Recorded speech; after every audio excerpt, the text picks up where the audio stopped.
When Sarah told me, "I married below my level, everyone knows I'm out of your league," I didn't argue. I just nodded, smiled faintly, and kept quiet. It wasn't the first time she had said something that cut deep. Over the years, her pride had grown while my patience had worn thin. I used to think she was just frustrated or joking, but lately, her words felt more like a confession than a complaint. I met Sarah when I was still figuring life out. I worked as a mechanic, hands always covered in grease, while she was a marketing executive, elegant, ambitious, and always dressed to impress. She liked to say I was refreshingly simple. I thought she meant it kindly.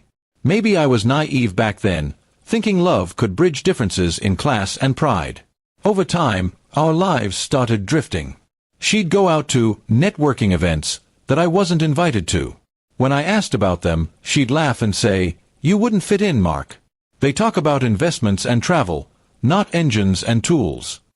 Her words stung, but I swallowed my pride for the sake of peace. Then one evening, while I was fixing the kitchen sink, I overheard her talking on the phone. She was laughing in a way I hadn't heard in months. Light, free, almost flirty. I caught my name in her sentence. "He's harmless, really. I just can't stand the way he still thinks he's enough for me." The laughter that followed wasn't hers alone. A man's voice echoed faintly from the other side. My hands froze on the wrench. That night, I didn't confront her. I just listened, observed, and waited. Her habits changed. Long showers before going out, hiding her phone, and new perfume she never wore around me. Everything pointed to one painful truth, but I wanted to be sure before breaking my silence. One weekend, she said she was going to a work trip 2 towns over. I pretended to believe her. But instead of staying home, I followed her quietly. She wasn't headed toward a hotel or conference. She parked outside a small cafe, where a man in a suit was waiting. They embraced like lovers. My heart sank, but my face stayed calm. I took pictures, not out of vengeance, but proof. Proof for when she'd deny what I already knew. When she came home 2 days later, she was glowing, humming a song as if guilt had no place in her chest. I asked how the trip went. She smiled and said, "You wouldn't understand. It was productive." I simply replied, "I believe you." She didn't notice the faint sarcasm in my tone. The next morning, I made her breakfast, her favorite. She looked surprised but pleased. "Trying to make up for something," she teased. I smiled. "No. Just celebrating honesty."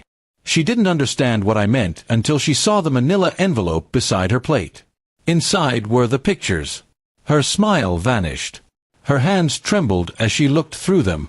"You followed me?" she asked. "No," I said quietly. "I just didn't trust someone who thought I was beneath her." She tried to talk, to spin a story, but I stopped her. "Don't bother, Sarah. You said it yourself. I was never your equal." That day, I packed my things. She cried, begged me to stay, said she made a mistake.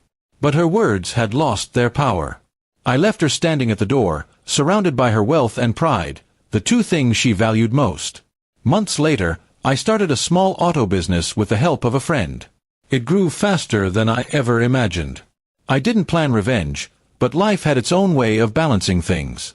One day, Sarah came by, dressed simply, no designer bag, no pride in her eyes. She said softly, "You look happy." I just smiled. "I am. Guess I finally found my league." She looked away, eyes glistening with regret.